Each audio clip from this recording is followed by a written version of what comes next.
చిన్న ప్రార్థన తీసుకుని వాక్యధ్యానం చేద్దాం.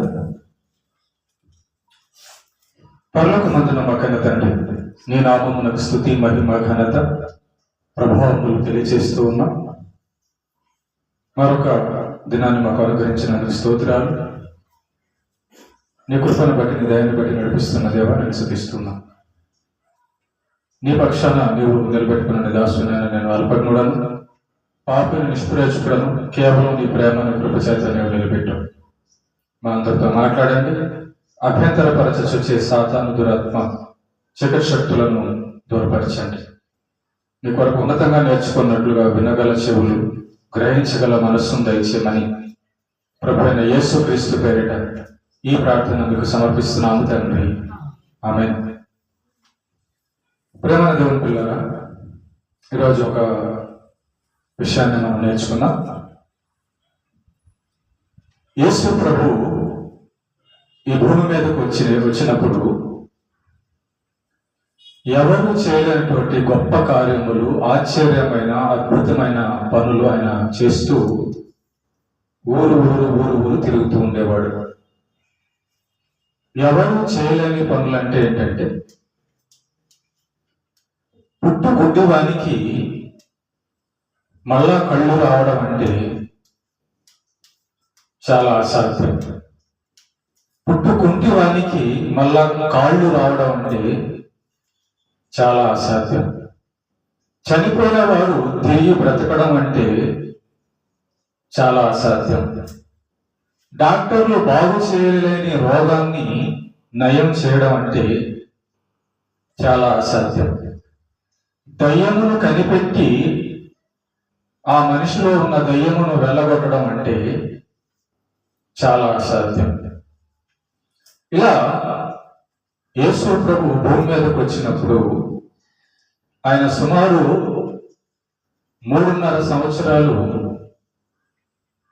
దేవుని వాక్యం ప్రకటిస్తూ అనేకులకు స్వస్థత కలగచేస్తూ ఉండేవాడు. ఈ యొక్క పనిలో భాగంగా తన ప్రయాణంలో ఎరుకో పట్టణం అనే ఒక ఊరికి ఆయన దగ్గరకు వచ్చాడు. ఎరుకో పట్టణం. ఆ ఎరుకో అనే పట్టణం దగ్గరకు వచ్చినప్పుడు ఆయన రోడ్డు వెంట వెళ్తూ ఉండగా రోడ్డు పక్కన ఒక గుడ్డివాడు ఉండేవాడు. రోడ్డు పక్కన ఆ గుడ్డివాడు ఏం చేస్తూ ఉండేవాడంటే, ఆ గుడ్డివాడు చూపు లేనివాడు కాబట్టి పని చేసుకోలేడు. పని చేసుకోలేని వాడు కాబట్టి అన్నం ఎవరు పెడతారు? కనుక ఎవరినన్నా అడిగేవాడేమో, అయ్యా కొంచెం ఆ రోడ్డు దగ్గర నన్ను కూర్చోబెట్టండి, ఆ రోడ్డు దగ్గర నేను కూర్చుంటాను, ఆ రోడ్లో ఎవరన్నా వస్తా పోతా ఉంటే వాళ్ళు ఏదన్నా 10 రూపాయలు అడుగు, నా పొట్ట నింపుకుంటానని ఎవరన్నా అడిగితే వాళ్ళు అతన్ని అక్కడ కూర్చోబెట్టుంటారు. అలా అలవాటు ప్రకారంగా ఆ గుడ్డివాడు ఆ తోవ పక్కన కూర్చుంటూ ఉండేవాడు. అయితే యేసు ప్రభు చేస్తున్నటువంటి యొక్క పనులు ఆ దేశమంతటా కూడా వినబడ్డాయి. ఆయన చనిపోయిన వారిని లేపుతున్నాడంట, బాగు చేయలేని రోగాలు బాగు చేస్తున్నాడంట, కుంటోల్ని బాగు చేస్తున్నాడంట, గుడ్డోల్ని బాగు చేస్తున్నాడంట, చెడిపోయిన జీవితాలు బాగు చేస్తున్నాడంట అని చెప్పని జనాలు అనుకునేవారు. సరే, బాగుంది. మరి యేసు ప్రభు పక్కన చాలా మంది జనాలు ఆయన పక్కన ఉండేవాళ్ళు రోగాలు నయం చేసుకోవడానికి. కానీ యేసు ప్రభు గురించి తెలుసుకున్న వాళ్ళు మాత్రం చాలా కొద్ది మంది. యేసు ప్రభు దగ్గరకు వచ్చి తమ రోగాలు పోగొట్టుకున్న వాళ్ళు చాలా మంది ఉన్నారు, కానీ యేసు గురించి తెలుసుకున్న వాళ్ళు మాత్రం చాలా తక్కువ మంది. ఆ యేసు ప్రభు దగ్గరకు వచ్చి యేసు ప్రభు గురించి తెలుసుకొని స్వస్థత పొందిన ఈ యొక్క గుడ్డివాని గురించి మనం ఈరోజు ఆలోచన చేద్దాం. ప్రేమన దేవుడులారా, గుడ్డివాళ్ళు అంటే సమాజంలో చిన్న చూపు చూస్తుంది. గుడ్డివాడు అంటే ఇక తన జీవితం పనికిరాదు అనుకుంటారు లోకంలో ఉన్నవాళ్ళు. కనుక గుడ్డి వాళ్ళను నిర్లక్ష్యం చేస్తారు. అయితే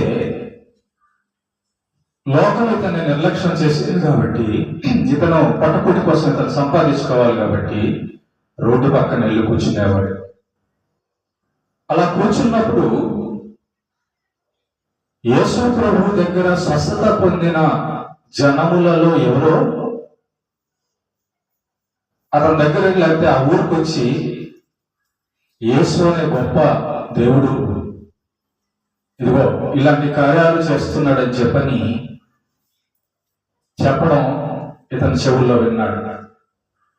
ఇంకోటి, ఈ యొక్క గుడ్డివాడు దేవుని గురించిన ఆసక్తి కలిగిన వాడు, దేవుని విషయాలు తెలుసుకోవాలనుకునేవాడు. కాబట్టి ఎవరైనా ఏ విషయమైనా దేవుడి గురించి చెప్తారా అని కనిపెడుతూ ఉండేవాడు అనమాట. అంటే దైవభక్తి, దేవుని గురించిన విషయాలు ఆసక్తి కలిగిన గుడ్డివాడు. రైట్. ఇలా యేసు ప్రభు గురించి విన్న తర్వాత ఈ గుడ్డివాడికి ఒక విషయం తెలిసింది. ఏంటంటే ఎప్పటి నుంచో పాపులైన మానవ లోకం ఎదురు చేస్తున్నటువంటి ఆ రక్షకుడు, ఆ దేవుడు ఇదిగో భూమి మీదకి వచ్చాడు. పాపాలను తీసేసే దేవుడు యేసుక్రీస్తు భూమి మీదకి వచ్చాడు. రోగాలను, ఎలాంటి రోగాలనైనా తీసేసే దేవుడు భూమి మీదకి వచ్చాడు. ఎలాంటి చెడిపోయిన జీవితాన్నైనా బాగు చేయగలిగిన దేవుడు భూమి మీదకి వచ్చాడని వార్త విన్నాడు. అంతకుముందు ఎవరో పాస్టర్లు చెబుతుంటే వినేవాడు, దేవుడు అలాంటోడు, దేవుడు ఇంత గొప్పడని వినేవాడు. యేసు ప్రభు వచ్చిన తర్వాత ఆయన చేస్తున్న కార్యాలన్నీ విన్నాడు. విని పాపం గుడ్డోడు కదా, యేసు ప్రభు దగ్గరికి వెళ్ళాడు కదా, ఆయన ఏ ఊర్లో ఉంటాడో వీడికెట్ట తెలుసు? తెలియదు. కనుక ఈ గుడ్డివాడు మనసులో ఆ రోడ్డు పక్కన కూర్చొని అనుకునేవాడు, మనసులో అనుకునేవాడు, జాగ్రత్త దేవా, నేను గుడ్డోన్నయ్యా, నన్ను ఎవరు తీసుకెళ్తారు? నేనా వెళ్ళలేను కదా,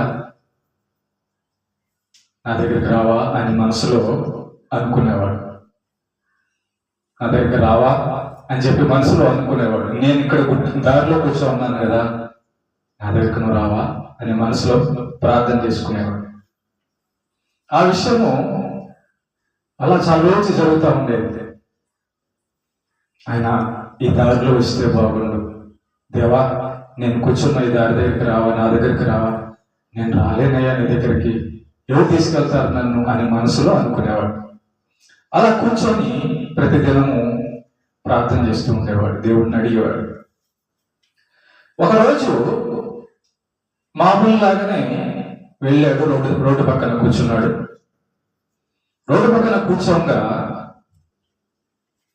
మామూలుగా అయితే రోడ్డు దగ్గర ఎక్కువ జనం, సౌండ్ ఏమి వినపడదు కదా, ఎవరో ఒకరు ఇద్దరు పోతా అట్లా మాట్లాడుకుంటూ అట్లా పోతా ఉంటుంటారు. ఆ రోజు మాత్రము చాలా శబ్దం, మనుషులు మాట్లాడుకుంటున్న శబ్దము, గుంపులు వెళ్తున్న శబ్దము వినబడింది దానికి. అప్పుడు ఆశ్చర్యంగా అతను అనుకున్నాడు, ఏంటి ఎప్పుడు సైలెంట్ గా ఉంటది కదా ఈ రోడ్డు అంతా, ఎవరో ఒకరిద్దరు పోతుంటారు లేదా కొద్దిమంది పోతుంటారు, ఈరోజు ఏంటి చాలా గొంతులు, చాలా మాటలు వినపడుతున్నాయి, ఏదో జరుగుతుంది అని చెప్పి అనుకోని మనసులో కూర్చొని ఆ దారిన పోతున్నటువంటి జనాల్ని అడిగాడు, అయ్యా అయ్యా అయ్యా ఏంటి ఈ శబ్దం, ఏంటి జనాలు ఏంటి ఇంతగా మాట్లాడుకుంటున్నారు, ఇలాగా శబ్దం వస్తుంది, జనాలు ఇంతమంది వెళ్తున్నట్టు శబ్దం వస్తుంది, ఏంటి అని అడిగినప్పుడు ఆ వెళ్ళే వాళ్ళల్లో ఒకడు అన్నాడు, నజరేయుడైన యేసు ఈ మార్గమున వెళ్ళుచున్నాడు అన్నాడు. నజరేయుడైన యేసు ఈ మార్గమున వెళ్ళుచున్నాడని వాడితో చెప్పారు. ఈ గుడ్డోడు ఎదురు చూసింది ఆయన కోసమే. ఈ గుడ్డోడు ఎదురు చూసింది ఆయన కోసమే. ఈ గుడ్డోడు ప్రార్థన చేస్తుంది, రావాలని ఆయన్ని పిలుస్తుంది ఆయన కోసం. చూడండి, దాదాపు యేసు ప్రభు ఈ గుడ్డోడిని దాటుకొని కొంచెం దూరం వెళ్ళిపోయాడు. అంత దూరం వెళ్ళి ఉంటాడు. అంటే మనం ఒక మనిషిని పిలిస్తే వినబడేంత దూరాన్ని వెళ్ళిపోయాడు. వెళ్ళిపోయినప్పుడు ఈ గుడ్డోడు విన్నాడు, ఆహా, నజరేయుడైన యేసు వెళ్తున్నాడా, ఆయన కోసమే కదా నేను ఎదురు చూస్తుంది, ఆయన కోసమే కదా నేను ఇక్కడ కూర్చొని ప్రార్థన చేస్తుంది అని వాడు ఏం చేశాడంటే, అప్పుడు వాడు, యేసు దావీదు కుమారుడా నన్ను కరుణించమని కేకలు వేశాను. చూడండి, ఇక్కడ ఆ గుడ్డోడు అంటున్న మాటలు. ఈ గుడ్డోడు ఒక అతన్ని అడిగితే, ఆయన ఎవరయ్యా, ఏంటయ్యా అని అడిగితే అతనేం చెప్పాడంటే, నజరేయుడైన యేసు వెళ్తున్నాడని మాత్రమే చెప్పాడు అతను. కానీ ఈ గుడ్డోడు యేసుని ఏమని పిలుస్తున్నాడంటే, దావీదు కుమారుడా అని పిలుస్తున్నాడు. ఆ చెప్పిన అతను కూడా ఈ మాట వాళ్ళ, దావీదు కుమారుడు వెళ్తున్నాడు, దేవుడు వెళ్తున్నాడు అని చెప్పాల, నజరేతులో ఉన్న యేసు వెళ్తున్నాడు అన్నాడు. కానీ ఈ గుడ్డోడు యేసు ప్రభుని ఏమని పిలుస్తున్నాడంటే, దావీదు కుమారుడా అంటున్నాడు. చూడండి, అసలు ఈయన దావీదు కుమారుడు ఎలా అవుతాడు, ఎందుకు అయ్యాడు, ఈయన దావీదు కుమారుడు అని ఇతను ఎట్లా గుర్తుపెట్టాడు, అసలు దావీదు కుమారుడు అనే వ్యక్తి కోసం ఇతను ఎందుకు ఎదురు చూస్తున్నాడు, అందరు ఎందుకు ఎదురు చూడాలి? చూసారా, మిగతా జనాలందరూ, యేసు ప్రభు పక్కన ఉన్న జనాలందరూ కూడా ఆయన్ని కేవలం ఒక నజరేయుడైన యేసుగా చూస్తున్నారు, ఒక మరియమ్మ బిడ్డగా చూస్తున్నారు, ఒక ఏదో అద్భుతాలు చేసే వ్యక్తిగా చూస్తున్నారు. కానీ ఈ గుడ్డోడు మాత్రము వాళ్ళు చూసినట్టుగా, వాళ్ళు అనుకున్నట్టుగా ఈ గుడ్డోడు అనుకోలేదు. అందుకే అతను దావీదు కుమారుడా అంటున్నాడు. అంటే బైబిల్లో ఒక మాట రాయబడి ఉంది, అబ్రహాము కుమారుడైన యేసుక్రీస్తు, దావీదు కుమారుడైన యేసుక్రీస్తు అని మత్తయి సువార్త 1వ అధ్యాయంలో కనుక మనం కానీ చూస్తే, అబ్రహాము కుమారుడగు దావీదు కుమారుడైన యేసుక్రీస్తు అని ఉంటది. అంటే దైవభక్తులందరూ, బైబిల్ తెలిసిన వాళ్ళందరికీ కూడా దేవుడు బైబిల్లో రాయించిన మాట ఏంటంటే, మానవులందరి పాపాలు తొడవడానికి, మానవులందరి యొక్క రోగాలను తీసేయడానికి, ఇదిగో నా భక్తుడైన అబ్రహాము గర్భాన, నా భక్తుడైన దావీదు గర్భంలో నుంచే నా కుమారుడైన దేవుడైన యేసుక్రీస్తుని లోకానికి పంపిస్తాను అని దేవుడు బైబిల్లో రాయించాడు. ఈ మాటలు మందిరంలో పాస్టర్లందరూ అప్పటి కాలంలో వాళ్ళు చెప్తూ ఉండేవాళ్ళు, ఇదిగో అబ్రహాము సంతానంలోనేనంట యేసు ప్రభు పుడతాడంట, దావీదు వంశంలోనేనంట యేసు ప్రభు వస్తాడంట అని చెప్పని పాస్టర్లు చెప్పగా అందరూ వినేవాళ్ళు. ఆ మాట ఈ గుడ్డోడు కూడా వినున్నాడు. ఆ మాట ఈ గుడ్డోడు కూడా వినున్నాడు. విని ఎవరు పలకనటువంటి మాట, ఎవరు వాడనటువంటి మాట అంటున్నాడు. యా, నువ్వు నజరేయుడైన యేసు అని అందరూ అంటున్నారు, కానీ నాకు అర్థమైంది ఏంటంటే చనిపోయిన వాళ్ళని బతికించేవాడు, నయం కాని రోగాలను స్వస్థపరిచేవాడు, చెడిపోయిన జీవితాలను బాగు చేసేవాడు దేవుని కుమారుడు కాకుండా ఇంకెవరవుతాడు? ఇంకెవరు చేయగలడు ఈ మనుషుల్లో ఈ కార్యాలు? కాబట్టి ఆ దేవుడు బైబిల్లో రాయించిన ఆ దేవుని కుమారుడవు, ప్రభువువు, ఆ దావీదు కుమారుడవు నువ్వే అని చెప్పి గుడ్డోడు పిలిచాడు యేసు ప్రభుని. దావీదు కుమారుడా నన్ను కరుణించుము అని కేకలు వేస్తున్నాడు. అసలు ఈ మాట, దావీదు కుమారుడా అనే మాట చాలా తక్కువ మంది వాడారు బైబిల్లో యేసు ప్రభుకి. ఆ తక్కువ మంది వాడిన వాళ్ళల్లో ఈ గుడ్డివాడు కూడా. అంటే దేవుని గురించిన మాటలు లోపల హృదయంలో ఉన్నాయి ఈ గుడ్డోడికి. దేవుడి గురించిన విశ్వాసం ఉంది ఈ యొక్క గుడ్డతనికి. చూసారా, ఎదురు చూస్తున్నాడు తన రక్షణ కోసం, తన స్వస్థత కోసం ఎదురు చూస్తూ ఉన్నాడు. దేవుడి మార్గంలో వస్తే బాగుండని చెప్పని ఎదురు చూస్తూ ఉంటే, దేవుడు నమ్మదగిన దేవుడు కాబట్టి నమ్మకంగా ఎదురు చూసే వాళ్లకు, తన వద్దకు వచ్చే వాళ్లకు, తన వద్దకు ఆయన రావాలని అనుకునే వాళ్లకు ఖచ్చితంగా సహాయం చేసే నమ్మదగిన దేవుడే యేసు. అసలు ఆ రోడ్లో ఆయనకేం పని? ఆ రోడ్లో ఆయనకేం పని? వేరే దారిలో పోవచ్చుగా. చూసారా, మనం దేవుడి కోసం ఎదురు చూస్తే, ప్రేమైన దేవుని బిడ్డలారా, ఎలా ఎదురు చూస్తే? నమ్మకంగా ఎదురు చూస్తే. ఎలా ఎదురు చూస్తే? ఆశగా ఎదురు చూస్తే. ఎలా ఎదురు చూస్తే? ఖచ్చితంగా నీ ద్వారానే పని అయ్యా అని నమ్మకంగా ఎదురు చూస్తే అలాంటి వాళ్ళందరూ కూడా బాగుపడ్డారు. నా వద్దకు వచ్చేవాడిని నేను ఎంత మాత్రము తోసివేయను అన్నాడు యేసుప్రభు. నా దగ్గరకు నువ్వు నమ్మకంగా వస్తే నేను గెంటేయను అన్నాడు. అలా ఈ గుడ్డివాడు దావీదు కుమారుడా నన్ను కరుణించమని కేకలు వేసేసేసరికి ఈ వెనకాల జనం అంతా, ఆయన ముందుకు వెళ్ళిపోయి ఉన్నాడు, అంత దూరం ముందుకు వెళ్ళిపోయి ఉన్నాడు. ఈ వెనకాల జనం అంతా యేసుప్రభు వెళ్తుంటే అరుస్తున్నావేంద్ర, గమ్ముండు, ఊరుకో అని చెప్పి గద్దించారట. ఊరుకుంటుమని ముందర నడుచుచుండిన వారు వారిని గద్దించి, చూడండి ప్రేమని ఎదుగుతారా, దేవుని దగ్గరకు మనం వెళ్ళేటప్పుడు కొంతమంది మనల్ని అడ్డుకుంటారు. దేవుడి దగ్గర మనం మేలు పొందకుండా ఉండేటట్లుగా మన ఇంట్లో వాళ్ళు కానీ బయట వాళ్ళు కానీ అపనమ్మకాన్ని, మార్గాన్ని తప్పించాలని చూస్తారు.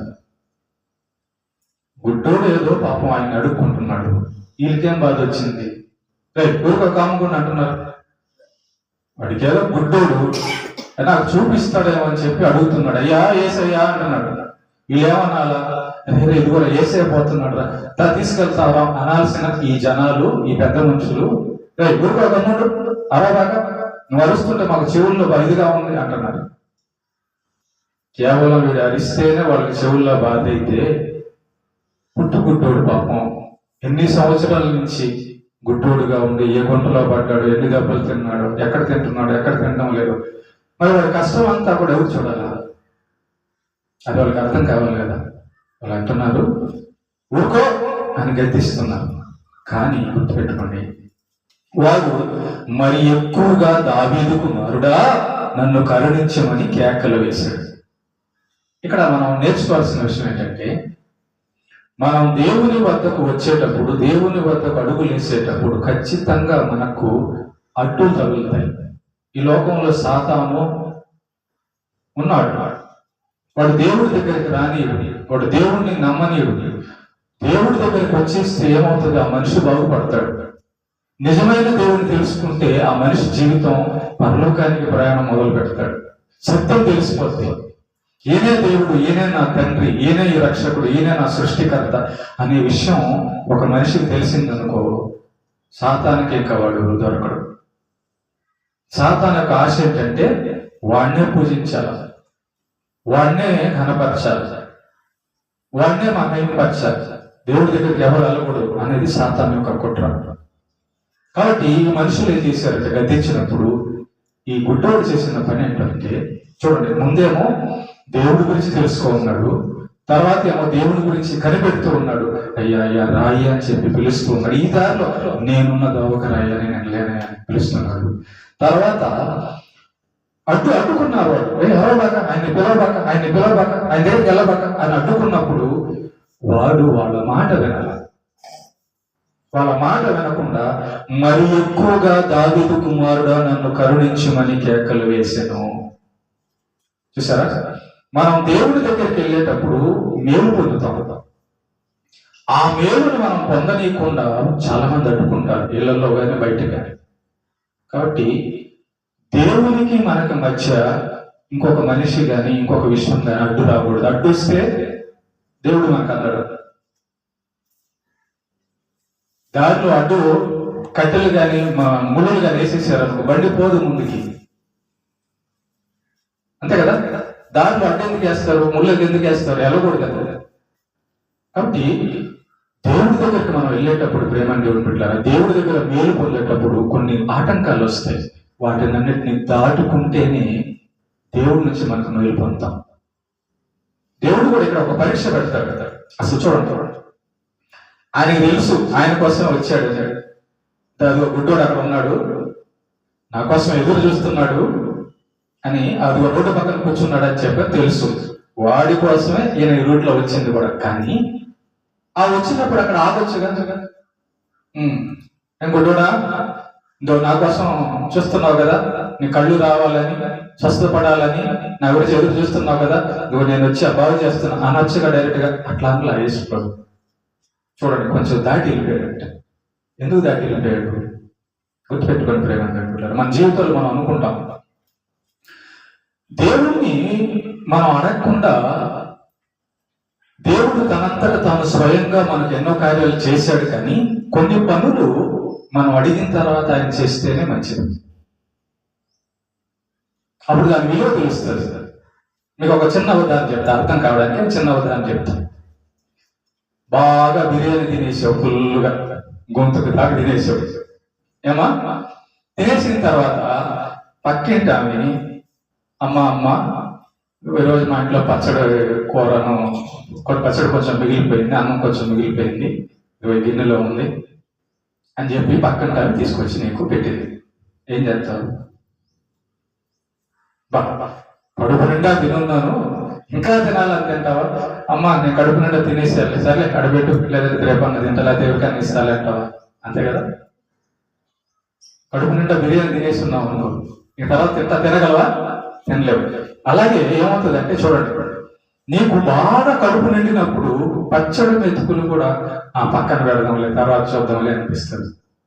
అదే ఈ 2 రోజుల నుంచి ఆకలిగా ఉందనుకో, అన్నం లేక, ఇవే 2 రోజుల నుంచి ఆకలితో ఉంది, అన్నం లేకుండా పక్కింటి ఆమె సద్దన్నం తెచ్చిచ్చింది. ఏమన్నా సద్దన్నం పెట్టింది అనుకో, అబ్బా దేవుడు ఎంత గొప్పడు, ఆమె ద్వారా నాకు అన్నం తెచ్చాడని కడుపు నిండా తింటాం. అంటే అర్థం ఏంటి?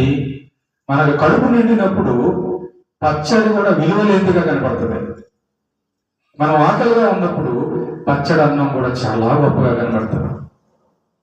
కనుక ఇక్కడ మనం తెలుసుకోవాల్సింది ఏంటంటే ప్రేమ దేవుడులేరా, మనము దేవుని గురించిన ఆసక్తి కానీ మనం కలిగి ఉండకపోతే, దేవుని గురించిన ఆలోచన నమ్మకం కానీ మనం కలిగి ఉండకపోతే ఆయన్ని మనం అడగలేము, ఆయనకి మనం విలువ ఇవ్వలేము, ఆయన దగ్గరికి మనం రాము. ఎప్పుడు వస్తున్నాం చూడండి, మన జీవితంలో ఏదో ఒక దెబ్బ తగిలినప్పుడు, మన జీవితంలో ఏదో ఒక సమస్యల్లో పడినప్పుడు, ఇక డాక్టర్లు చేయలేరు, ఎవరు మనుషులు ఎవరు సహాయం చేయలేరు, అప్పుడు మనం దేవుడి దగ్గరికి వెళ్తున్నాం.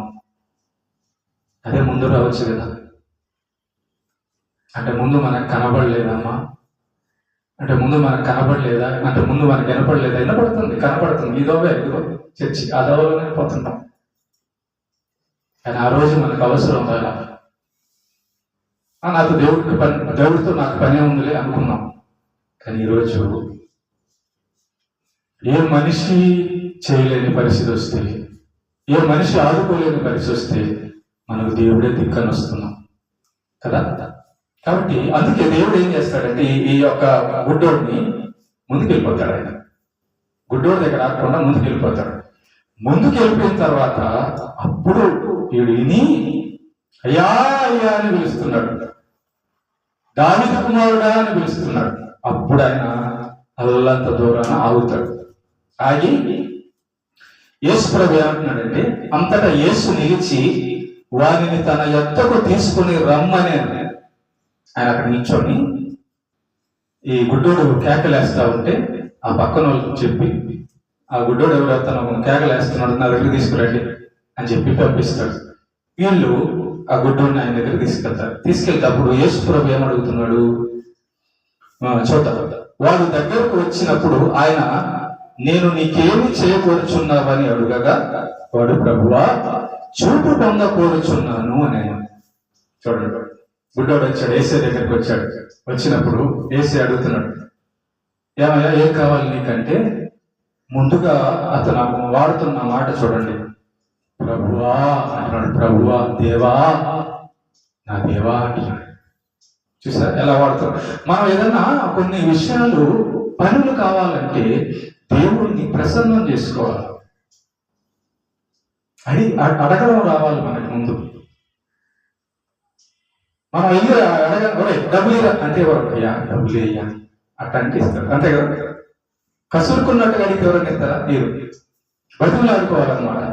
అప్పుడు ఇతను ఏం చేస్తున్నాడు, ప్రభువా చూపు కావాలయ్యా, నాకు చూపు కావాలయ్యా, తినలేకపోతున్నాను, ఎవరు బతకలేకపోతున్నాను, నా పరిస్థితి ఇట్లా ఉందని అన్నప్పుడు యేసు ప్రభు ఏమంటున్నాడంటే, యేసు చూపు పొందుము, నీ విశ్వాసము నిన్ను స్వస్థపరిచానని వానితో చెప్పాను. సరే నీకు చూపిస్తున్నాను, ఎందుకు చూపిస్తున్నానో తెలుసా? నువ్వు నన్ను నమ్మావు కాబట్టి,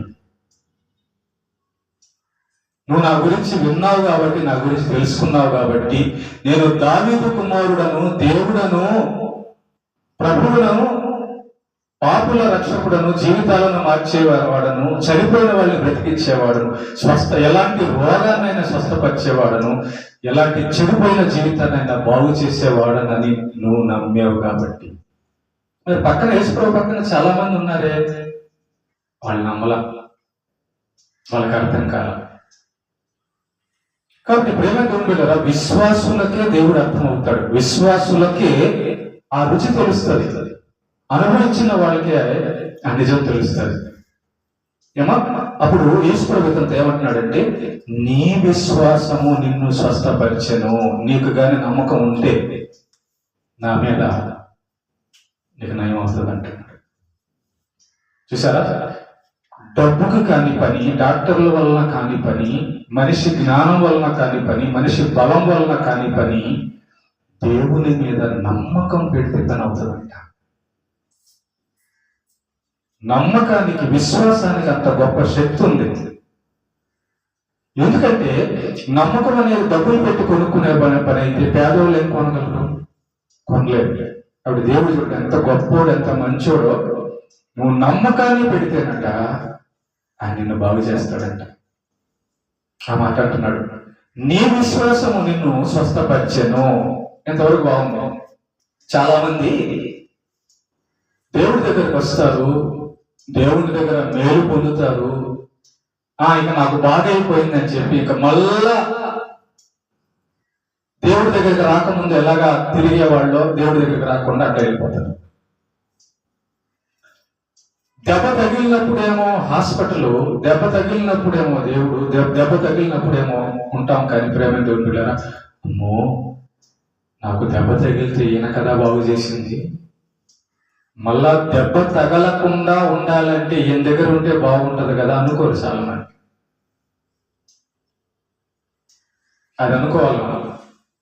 ఓకే, ఇక్కడ ఇతడు స్వస్థత పొందుతాడు, చూపు పొందుతాడు. వెంటనే వాడు చూపు పొంది దేవుని మహిమపరచుచు ఆయనను వెంబడించెను. చూసారా, చూపు వచ్చేసింది, యేసయ్య చూపు ఇచ్చేసాడు. బాగా వేసేసాడు, బయటకు పోతున్నారు అలా.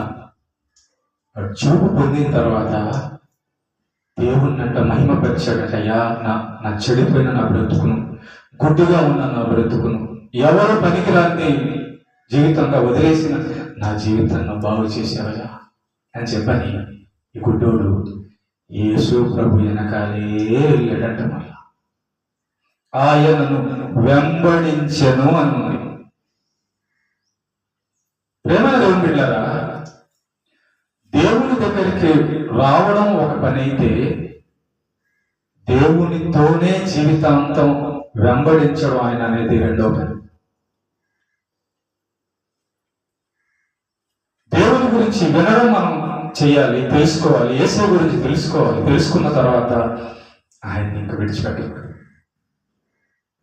ఇంత గొప్ప దేవుడా, ఇంత గొప్ప రక్షకుడా, ఇంత జాలి కలిగిన వాడా, ఇంత కరుణామయుడా, నా పాపాల కోసం ఆయన రక్తం కార్చాడా, నా కోసం వచ్చాడా అని చెప్పని ఆయన కాళ్ళు పట్టుకొని ఇంకెప్పుడు కూడా విడవకూడదు.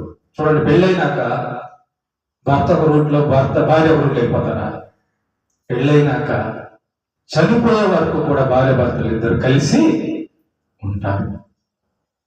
భక్తుడు లేక విశ్వాసి దేవుని ఎరిగి, దేవుని నమ్మిన తర్వాత రోజు నుంచి ఇంకెప్పటికీ కూడా ఆయన దగ్గర నుంచి దూరం కాకుండా ఉండడమే విశ్వాసం. కాబట్టి ఈ భక్తుడు ఇతను చూస్తే, గుడ్డివాడిని చూస్తే ప్రేమ దేవుని బిడ్డారా, యేసును వెంబడించాడట, యేసు గురించి తెలుసుకున్నాడట, యేసును నమ్మాడట. అతని జీవితంలో వెలుగు వచ్చింది, అతని జీవితంలో చూపు వచ్చింది, అతని జీవితంలో దేవుడు అర్థమయ్యాడు, అతని జీవితంలో సంతోషం వచ్చింది. అతను ఇప్పుడు పరలోకంలో, పరదేశంలో ఉన్నాడు. ఈ కష్టాలు, రోగాలు, బాధలు నుంచి తప్పించుకునే లోకం ఒకటి ఉంది, మరణం లేని లోకం. ఆ లోకానికి యేసు ఎక్కడికి వెళ్ళాడు? పరదేశంకి వెళ్ళాడు. ఈ గుడ్డోడు కూడా ఆ లోకానికి వెళ్ళిపోయాడు. మనల్ని కూడా రమ్మంటున్నాడు యేసయ్య. ఈ లోకంలో కష్టాలు, రోగాలు, పాపాలు, భయంకరం నరకం లోకం ఇది. ఇదిగో నా దగ్గరికి వస్తే మరణం లేని ఆ లోకానికి, రోగం లేని ఆ లోకానికి తీసుకెళ్తానంటున్నాడు. ఇప్పుడు మనం విన్నాం, గుడ్డోడు ఏమి ఊరుకోలా, ఆయన కోసం ఎదురు చూశాడు, ఇప్పుడు వస్తాడు. ఇప్పుడు ఈ దోవలో వస్తే బాగుండు అనుకున్నాడు, నా దగ్గరకు వస్తే బాగుండు అనుకున్నాడు. నేనేంది ఆయన అడిగేది అలా, అయ్యా అయ్యా నా దగ్గరికి అయ్యా కొట్టండి అయ్యా అని బతుకున్నాడు. కాబట్టి ఈ పాట మనం నేర్చుకోవాల్సింది ఏంటంటే, జీవితంలో విన్నావు, యేసయ్య దేవుడని విన్నావు, యేసయ్య నీ పాపాలను తీసే దేవుడని విన్నావు, యేసయ్య మరణాన్ని జయించిన దేవుడని విన్నావు, యేసయ్య నిజమైన దేవుడని విన్నావు, యేసయ్య నీతిమంతుడు, కనికర సంపన్నుడని విన్నావు. ఇంకా ఆయన కాలు పట్టుకోవాలంతే. ఆయన కాలు పట్టుకున్న తర్వాత ఇంక మనం ఆయన కెలపడు. ఈ గుడ్డోని చూసి మనం నేర్చుకోవాల్సింది ఏంటంటే, ఈయన విన్నాడు, నమ్మాడు, చూడు పొందాడు, వెంబడించాడు. నాకు పని అయిపోయింది, లేక ఆయన నాకు అవసరం లేదని చెప్పని అనలా. యేసు ఎక్కడికి వెళ్ళాడో గుడ్డోడు కూడా అక్కడికి వెళ్ళిపోయాడు. నువ్వు యేసును నమ్మితే యేసు ఎక్కడ ఉంటాడో అక్కడికి రావాలి. నువ్వు యేసును నమ్మితే యేసు ప్రార్థన ఎక్కడొక్కడికి రావాలి. నువ్వు యేసును నమ్మితే యేసును స్తుతించడానికి, మహిమపరచడానికి మందిరానికి, ప్రార్థనకి రావాలి. జీవితంలో ఉన్నంత వరకు భూమి మీద, ఈ జీవితం అయిపోయిన తర్వాత ఆయన కాళ్ళ దగ్గరికి వెళ్ళిపోవాలి. ఏమా దేవునికి మహిమ కలుగుతుంది.